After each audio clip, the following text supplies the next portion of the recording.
Praise lord. ఈ దిన వాగ్దానము హెబ్రీయులకు రాసిన పత్రిక 6వ అధ్యాయము 14వ వచనం.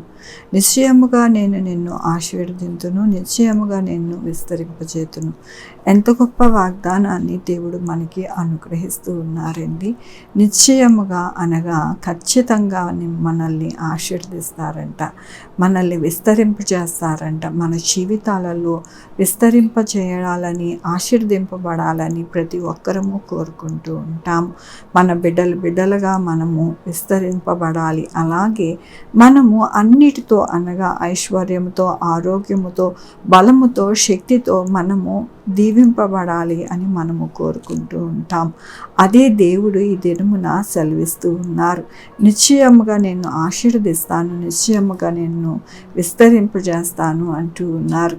దేవుని యొక్క వాక్యములోను విశ్వాసము చేతను, ఓర్పు చేతను వాగ్దానములను స్వతంత్రించుకున్న వాళ్ళని పోలి నడుచుకున్నట్లు మీలో ప్రతివాడు మీ నిరీక్షణ పరిపూర్ణమగునట్లు నిమిత్తము మీరందరి కొరకు అనగా ఆసక్తిని తుదమట్టుకు కనపరచవలనని ఆపేక్షించుచున్నాము. అవునండి, దేవుని యొక్క వాక్యము ఏమని సెలవిస్తూ ఉన్నది అని అంటే, మనము వాగ్దానములను స్వతంత్రించుకోవాలి. ఎలా స్వతంత్రించుకోవాలి అని అంటే, మనము విశ్వాసము చేత, ఆయన యొక్క పరిపూర్ణత చేత మనము వాటిని ఆపేక్షించే వారిగా మనము ఉండాలి.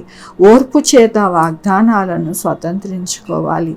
మన నిరీక్షణతో దేవుని యందు ఆయన కృపను వేడుకుంటూ ప్రతిదినము స్వతంత్రించుకోవాలి అని దేవుడు సెలవిస్తూ ఉన్నారు. దేవుడు వాగ్దానం ఇచ్చినప్పుడు ఆ వాగ్దానమును మనము రిసీవ్ చేసుకునే విధానమును దేవుని వాక్యము సెలవిస్తూ ఉన్నది. ఓర్పు చేత, విశ్వాసము చేత మనము స్వాతంత్రించుకోవాలి అని దేవుడు సెలవిస్తూ ఉన్నారు. మన జీవితాలలో ఎల్లప్పుడూ కూడా విశ్వాసము, ఓర్పు సన్నగిల్లిపోతూ ఉంటుంది.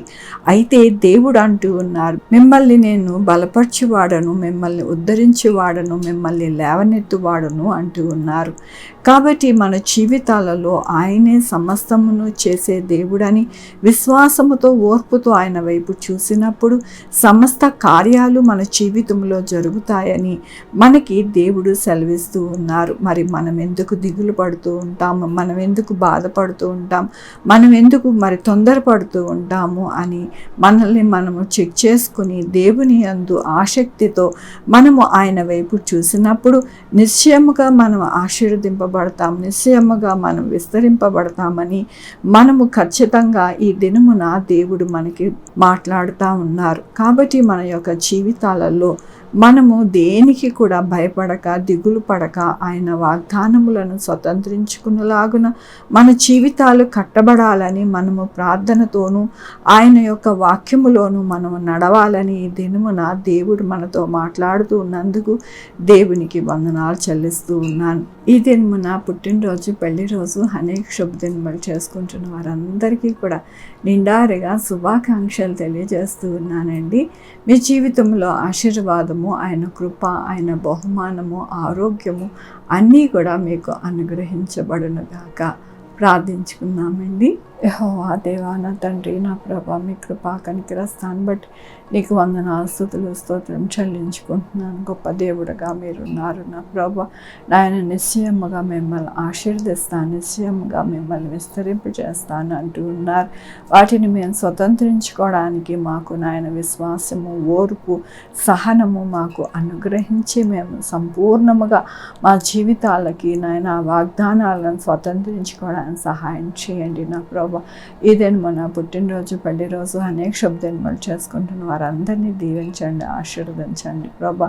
బహుమానాలు ఇవ్వండి నాయన. మా కొరకు ప్రార్థించమన్న వారిని, వారి యొక్క బిడ్డలకి, వారికి నీ తోడై ఉండండి. వారి యొక్క చదువుల్లో తోడై ఉండండి, ఆరోగ్యంలో తోడయండి, బిజినెస్లో తోడై ఉండండి, వ్యాపారాలలో తోడై ఉండండి, ఉద్యోగాల్లో తోడై ఉండండి.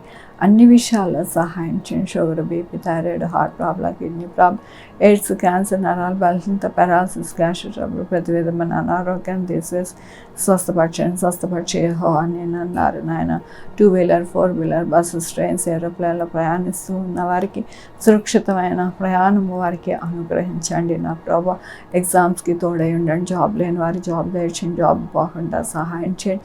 విదేశాలకు వెళ్ళాలనుకుంటున్న వారికి విదేశాలు వెళ్ళడానికి మార్గాన్ని దేవాలయాన్ని తెరవండి, అక్కడ కూడా సురక్షితంగా ఉండడానికి సహాయం చేయండి.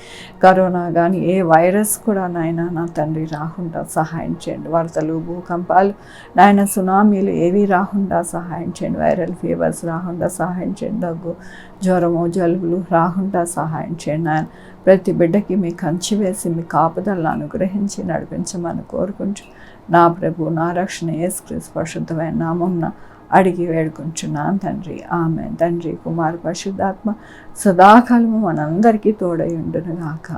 ఆమేన్. God bless you.